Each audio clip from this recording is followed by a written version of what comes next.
আমরা বলেছি কাঁটাতার তুলে দিয়ে তোমরা প্রয়োজনে ইটের প্রাচীর দিয়ে দাও। আমরা দিল্লির দিকে তাকাতে চাই না। দিল্লির দিকে তাকালে আমরা গোমূত্রের গন্ধ পাই, গোবরের গন্ধ পাই। এদেশের মানুষ গোমূত্রের গন্ধ শুনতে আর চায় না। জানেন যে গত 5ই আগস্ট বাংলাদেশ থেকে ইতিহাসের সর্বনিকৃষ্ট স্বৈরাচার ফ্যাসিস্ট খুনি হাসিনাকে বাংলাদেশের ছাত্র জনতা এদেশের মাটি থেকে বিতাড়িত করেছে। কিন্তু এর আগে দীর্ঘ 17টি বছর ভারত এই বাংলাদেশকে তাদের একটি অঙ্গরাজ্যের মতো ট্রিট করেছে, একটি অঙ্গরাজ্যের মতো ব্যবহার করেছে। কিন্তু 5ই আগস্টে বাংলাদেশের মানুষ ভারতীয় আধিপত্যবাদ এবং আগ্রাসনকে বাংলাদেশের মাটি থেকে চিরতরে কবর রচনা করেছে। কিন্তু বড় পরিতাপের বিষয়, দুঃখের বিষয়, ভারত 17 বছর এই দেশকে তাদের যে একটি অঙ্গরাজ্য হিসেবে ব্যবহার করে গেছে, তারা সেই জায়গা থেকে বের হতে পারে নাই। তারা মনে করছে এখনো বাংলাদেশের মসনদে খুনি হাসিনার মতো একটি তাদের পতিত বানানো স্বৈরাচার বোধ হয়ে বসে আছে।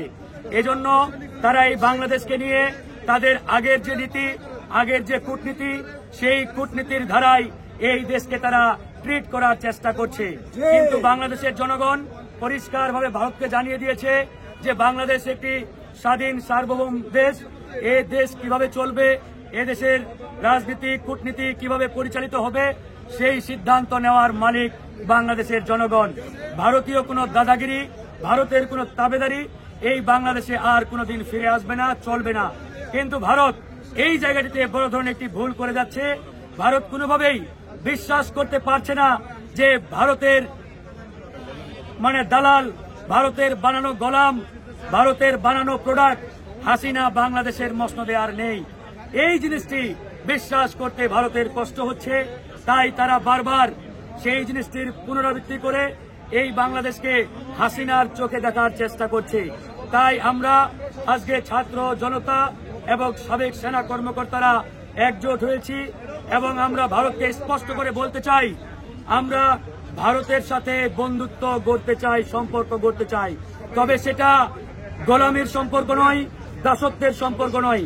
সেটা হচ্ছে দুইটি দেশের মধ্যে যে ধরনের সম্পর্ক হওয়া উচিত সেই ধরনের সম্পর্ক।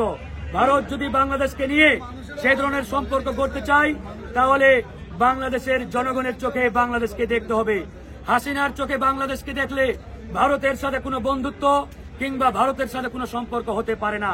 আজকে ভারতের ক্ষমতাসীন দলের নেতারা হুঙ্কার দেয়, হুমকি দেয়, তারা নাকি বর্ডার বন্ধ করে দিবে, পেঁয়াজ রপ্তানি বন্ধ করবে, চিনি রপ্তানি বন্ধ করবে। আমরা ভারতকে বলে দিয়েছি, তোমাদের পেঁয়াজ না হলেও চলবে, তোমাদের চিনি না হলেও চলবে, তোমাদের কাপড় বাংলাদেশে না আসলেও চলবে। আমরা প্রয়োজনে পাকিস্তান থেকে পেঁয়াজ আমদানি করব, চীন থেকে চিনি আমদানি করব, ভিন্ন কোন দেশ থেকে আমরা কাপড় আমদানি করব। তবুও ভারতীয় চিনি, ভারতীয় পেঁয়াজ, ভারতীয় কাপড়। ইতিমধ্যে বিজেপির একজন শীর্ষ নেতা হুমকি দিচ্ছে তারা নাকি আমাদের বর্ডার বন্ধ করে দিবে। আমরা বলতে চাই, ভারত ইতিমধ্যে 3 দিকে তাদের সীমান্ত বন্ধ করে দিয়েছে, কাঁটাতারের বেড়া দিয়েছে। আমরা বলেছি কাঁটাতার তুলে দিয়ে তোমরা প্রয়োজনে ইটের প্রাচীর দিয়ে দাও। আমরা দিল্লির দিকে তাকাতে চাই না। দিল্লির দিকে তাকালে আমরা গোমূত্রের গন্ধ পাই, গোবরের গন্ধ পাই। এদেশের মানুষ গোমূত্রের গন্ধ শুনতে আর চায় না। তাই ভারতের দিকে তাকানোর বাংলাদেশের জনগণের কোনো ইচ্ছা নেই। আমাদের পরিষ্কার বক্তব্য। এবং আমরা এটাও বলেছি, ইতিমধ্যে বাংলাদেশ পাকিস্তান থেকে চিনি আমদানির একটি চুক্তি করেছে। আমরা যে কোনো পণ্য সামগ্রী, দ্রব্য সামগ্রী পৃথিবীর যে কোনো দেশ থেকে ভারতের চাইতে কম মূল্যে আমরা আমদানি করতে পারবো। সুতরাং ভারতের কিছু তথাকথিত এদেশীয় বুদ্ধিজীবী পরিকল্পিতভাবে একটি রিউমার জনগণের মধ্যে ছড়িয়ে দিয়েছে যে ভারত ছাড়া বাংলাদেশ অন্ধকার, ভারত ছাড়া বাংলাদেশ চলতে পারবে না, ভারত ছাড়া নাকি বাংলাদেশে এটা হবে না। এটি স্রেফ মিথ্যাচার, স্রেফ রিউমার, প্রোপাগান্ডা। ভারত ছাড়াই আমরা স্বয়ংসম্পূর্ণ, ভারত ছাড়াই আমরা চলতে পারবো, ভারতের কোনো প্রয়োজন নেই। গত 4 দিন আগে ভারতের ডক্টরস অফ অ্যাসোসিয়েশন অর্থাৎ ডাক্তারদের সংগঠন সিদ্ধান্ত নিল তারা বাংলাদেশের রোগী আর দেখবে না।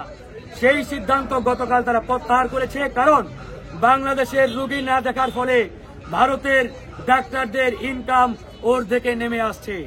গতকালকে কলকাতায় ভারতীয় ট্যাক্সি ড্রাইভাররা বিক্ষোভ করেছে, তারা সরকারকে হুঁশিয়ারি দিয়েছে বাংলাদেশের ভিজিটরদের যাতে কোনো ধরনের বাধা নিষেধ না দেয়, কারণ বাংলাদেশিরা কলকাতায় না গেলে ভারতের রিক্সা চালক, ট্যাক্সি ক্যাব চালক তারা না খেয়ে তাদের মরতে হবে।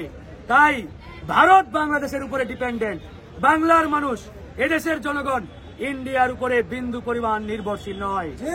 এটি আমাদের স্বকীয়তা, এটি আমাদের গৌরব, এটি আমাদের শক্তি। আর আমরা ভারতকে এটাও বলতে চাই, বাংলাদেশের কোনো দুর্বল জায়গা নেই, বাংলাদেশের হারানোর কিচ্ছু নেই, বরঞ্চ ভারতের অনেক অনেক দুর্বল জায়গা রয়েছে। এই জন্য ইন্ডিয়াকে হুঁশিয়ারি দিতে চাই, আমরা হুঁশিয়ারি দিয়েছি।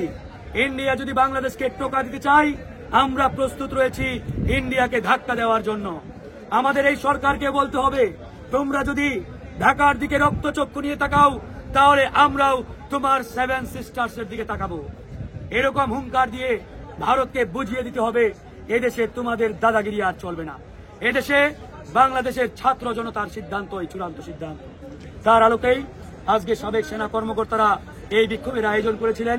এখানে কয়েক হাজার সেনা কর্মকর্তা উপস্থিত হয়েছেন। আমরা একটি সফল সুন্দর কর্মসূচি পালন করেছি।